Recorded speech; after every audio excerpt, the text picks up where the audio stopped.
Innal hamdalillah nahmaduhu wa nasta'inuhu wa nastaghfiruh wa na'udzu billahi min syururi anfusina wa min sayyiati a'malina may yahdihillahu fala mudhillalah wa may yudlil fala hadiyalah. Asyhadu an la ilaha illallah wahdahu la syarikalah wa asyhadu anna Muhammadan abduhu wa rasuluhu amma ba'd. Fa ya ayyuhal hadirun ayyuhas shaimun was shaimat rahimakumullah. Alhamdulillah atas takdir, iradah dan inayah Allah Subhanahu wa taala, pada hari ini berkesempatan kembali untuk bisa bermuajahah dalam acara Gema Ramadan yang tentunya dipelopori dan diimami oleh tim Kajol Kajian Online PC Persis Balendah. Saya banyak mengucapkan terima kasih kepada tim Kajol, tim Geram yang telah memberikan kesempatan untuk bisa berbicara dan bermuajahah di hadapan ikhwati iman sekalian. Begitu pula kami pun mengucapkan banyak terima kasih kepada ikhwati iman yang telah hadir menyaksikan ataupun mendengar acara ini. Mudah-mudahan ini menjadi satu jalan amal soleh bagi kita semua yang mengantarkan terhadap cita-cita kebahagiaan kita, meraih kebahagiaan dunia, begitu pula meraih kebahagiaan akhirat. Pada seluruhnya kami ucapkan terima kasih. Jazakumullahu khairan katsiran. Mudah-mudahan Allah Subhanahu wa taala membalas dengan balasan yang berlimpah. Ikhwati iman, ahli ibadah yang dimuliakan Allah Subhanahu wa taala, pada kesempatan hari ini kita mencoba untuk membicarakan yang berkaitan dengan sumpah. Yang pertama kita lihat sumpah dari sisi bahasa atau lughah. Sumpah itu termasuk kepada kalimat yang mutaradifah. Artinya satu makna, satu arti yang memiliki kepada lafaz yang berbeda. Yang pertama, sumpah suka dilafadzkan dengan kalimat al-yamin atau jamaknya aiman. Yang kedua, sumpah suka dilafadzkan dengan kalimat al-half atau halfun. Dan yang ketiga, sumpah suka dilafadzkan dengan al-qasam. Dan yang keempat, sumpah selalu dan suka dilafadzkan dengan kalimat al-ila. Sumpah yang dilafadzkan dengan al-yamin atau jamaknya aiman, seperti Allah sudah ungkapkan dalam beberapa ayatnya, itu banyak ayatnya, tapi kita ambil salah satu ayat yang tercantum di dalam surat ketiga, alias surat Al-Imran ayat 77. Allah berfirman, a'udzubillahi minasyaitonirrajim, innalladzina yashtaruna bi'ahdillahi wa aymanihim thamanan qalilan ulaika la khalaqa lahum fil akhirah wala yukallimuhumullahu wala yanduru ilaihim yaumal qiyamati wala yuzakkihim walahum adzabun alim. Di situ ada kalimat aiman.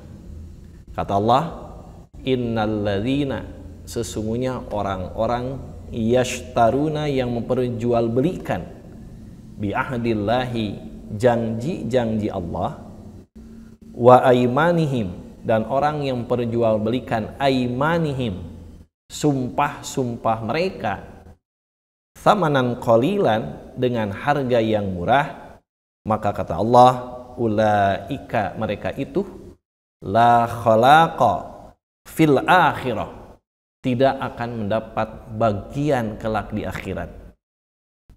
Wala yukallimuhumullahu, dan Allah pun tidak akan berbicara dengan mereka. Wala yanduru ilaihim, begitu pula Allah tidak akan memandang mereka, tidak akan melihat mereka, tidak akan memperhatikan mereka. Yaumal qiyamati, pada hari kiamah. Wala yuzakkihim, dan Allah pun tidak akan mensucikan, membersihkan mereka. Walahum azabun alimun, dan bagi mereka siksaan yang sangat pedih. Jadi di situ ada kalimat sumpah memakai kalimat aiman, jama daripada kalimat yamin. Yang kedua, di dalam Al-Quran pun Allah selalu dan mengungkapkan kalimat sumpah dengan kalimat halfun atau al-halaf. Seperti di dalam surat At-Taubah ayat 56, Allah berfirman, wa yahlifuna billahi innahum laminkum ma hum minkum walakinnahum qaumun yufraqun. Kata Allah, wa yahlifuna, ini kalimatnya.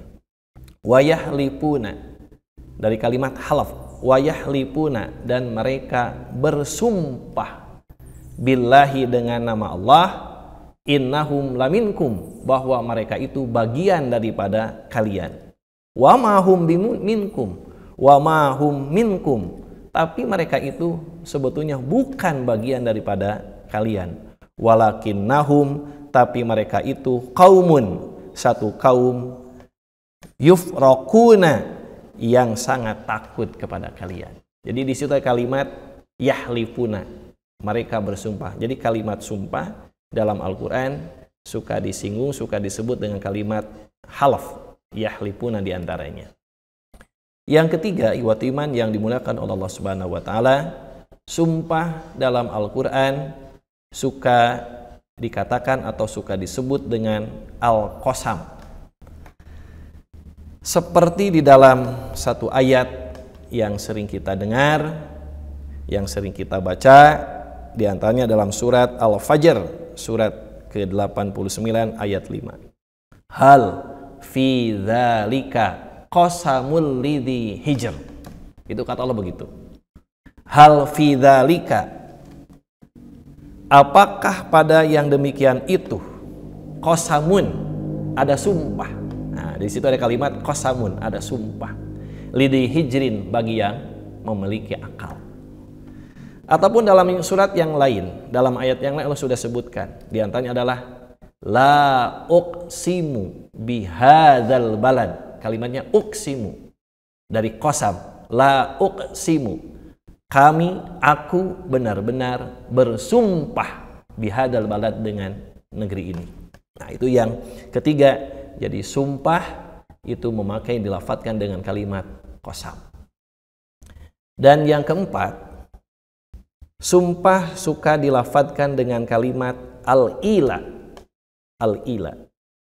Seperti dalam Al-Quran surat Al-Baqarah ayat 226 Allah berfirman, lilladzina yu'luna min nisaihim tarabbusu arba'ati ashhurin fa in fa'u fa innallaha ghafurur rahim. Di situ kalimat lilladzina yu'luna dari kalimat ila. Lilladzina yu'luna, orang-orang yang mengila. Maksudnya bersumpah tidak mencampuri, min nisaihim, istri-istri mereka, tarabbusu, menunggu arba'ati ashhur, selama 4 bulan. Di situ ada kalimat al-ila. Jadi sumpah itu bisa ada yang menggunakan dengan kalimat al-yamin atau aiman. Kemudian sumpah ada yang menggunakan dengan kalimat al-halfu, halaf. Dan yang ketiga, sumpah pun suka digunakan dengan kalimat al-qasam. Dan yang keempat, sumpah pun suka dikalimatkan dengan al-ila. Hadirin ikhwati iman yang dimuliakan oleh Allah Subhanahu wa taala, itu sumpah dilihat dari sisi bahasa. Yang kedua, kita mencoba memperhatikan arti sumpah secara istilah. Secara syar'i. Saya menukil dari salah satu buku atau kitab, yaitu yang ditulis oleh Imam Said Sabiq Fiqhus Sunnah. Beliau mengatakan yang disebut sumpah itu adalah tahqiqul amri au tauqiduhu bi dzikrismillahi ta'ala au sifatin min sifatihi. Jadi ini sumpah ya. Jadi sumpah itu adalah tahqiqul amri, meyakinkan al-amri terhadap satu urusan. Jadi menekankan, meyakinkan terhadap satu urusan. Au tauqiduhu, ataupun menguatkannya. Jadi kalau kita ada satu urusan, ya, kemudian kita meyakinkannya dan kita menguatkannya, meyakinkan dan menguatkannya adalah bidzikrismillahi, dengan menyebut nama Allah. Jadi untuk meyakinkan itu, untuk menguatkan itu dengan menyebutkan nama Allah. Aw sifatin, atau menyebutkannya dengan salah satu sifat min sifatihi, dari sifat-sifat Allah. Itu sumpah. Jadi disebut al-qasam, al-halaf, al-yamin, al-ilah, itu dalam satu rangka itu adalah sumpah. Beliau mengatakan tahqiqul amri, meyakinkan satu urusan, au tauqiduhu, atau menguatkan satu urusan itu, bizikrismillahi, dengan menyebut nama Allah, atau dengan menyebut salah satu sifat dari sifat-sifat Allah Subhanahu wa taala. Itu sumpah secara syar'i. Hadirin ikhwat iman yang dimulakan oleh Allah. Kemudian yang selanjutnya kita coba bahwa di sumpah itu ada beberapa bagian tentunya. Di antaranya ada 3 bagian. Pertama, dalam sumpah itu ada yang disebut dengan al-muqsim. Yang kedua ada al-muqsam bih, dan yang ketiga ada al-muqsam alaih. Al-muqsim artinya yang bersumpah. Kemudian al-muqsam bih artinya alat yang dipakai sumpah. Kemudian al-muqsam alaih adalah perkara yang disumpahi. Itu tidak akan terlepas dalam sumpah itu. Satu, pasti ada yang bersumpahnya. Kemudian harus ada alat yang dipakai sumpahnya. Dan yang ketiga tentunya adalah perkara atau barang yang disumpahinya. Yang pertama, yang bersumpah. Yang bersumpah itu ada 2. Satu, yang bersumpah itu adalah khalik. Artinya yang pencipta, Tuhan, Allah Subhanahu wa taala. Yang kedua, yang selalu bersumpah itu adalah makhluk, adalah manusia. Yang pertama, yang bersumpah itu adalah al-khalik, Allah. Allah suka bersumpah. Kemudian sumpahnya Allah itu, alat sumpahnya itu adalah biasanya Allah bersumpah dengan menggunakan makhluknya. Jadi Allah itu bersumpah dengan makhluk. Contoh yang sederhana. Tadi saya sudah sebutkan di awal bahwa dalam surat Al-Balad itu sumpah Allah. La uqsimu bihadzal balad. Kami benar-benar bersumpah dengan bihadzal balad, dengan ini negeri. Itu yang bersumpahnya siapa? Allah Subhanahu wa taala. Kemudian alat yang dipakai sumpahnya adalah makhluknya. Nah, apa yang disumpahinya? Muqsam alaihinya apa? Ternyata di dalam ayat itu Allah bersumpah, innal insana li rabbihi lakanud. Sesungguhnya manusia itu ingkar. Jadi yang disumpahi Allah itu ada manusia itu tentang yang disumpahi Allah itu adalah manusia. Sesungguhnya manusia itu adalah ingkar, kata Allah. Ini salah satu contoh bahwa yang bersumpah itu adalah khalik, pencipta, Allah Subhanahu wa taala. Kemudian yang alat yang dipakai oleh sumpah oleh Allah Subhanahu wa taala adalah makhluknya. Kemudian sesuatu yang disumpahnya adalah beraneka ragam. Iman yang dimulakan oleh Subhanahu wa taala, itu yang pertama kaitan dengan sumpah. Yang pertama dilihat dari segi lughah, dari segi bahasa. memiliki 4 bahasa. Satu ada al-yamin atau aiman, yang kedua ada al-halaf, yang ketiga ada al-qasab, dan yang keempat ada al-ila. Kemudian bagian-bagian pada sumpah ada al-muksim yang bersumpahnya, kemudian yang kedua ada al-muksambi, harus ada alat yang dipakai sumpahnya, dan yang keempat adalah al-muksam alaih, perkara yang disumpahinya. Itu saja yang saya bisa sampaikan pada kesempatan hari ini. Insya Allah kita bersambung kepada part yang kedua. Mudah-mudahan ada guna dan manfaatnya, terutama bagi saya menyampaikan dan umumnya bagi ikhwatiman yang telah menyaksikan acara hari ini. Selamat berbuka, salam sejahtera, salam untuk semua, salam kesehatan. Semoga Allah senantiasa memberikan keberkahan dan kemanfaatan dalam beraktivitas selama kita beribadah pada hari ini. Aqulu qouli hadza wa astaghfirullaha li wa lakum walhamdulillahirabbil alamin. Rabbana la tuzigh qulubana ba'da idh hadaitana wa hab lana min ladunka rahmah innaka antal wahhab. Rabbana atina fid dunya hasanah wa fil akhirati hasanah wa qina adzabannar. Assalamualaikum warahmatullahi wabarakatuh.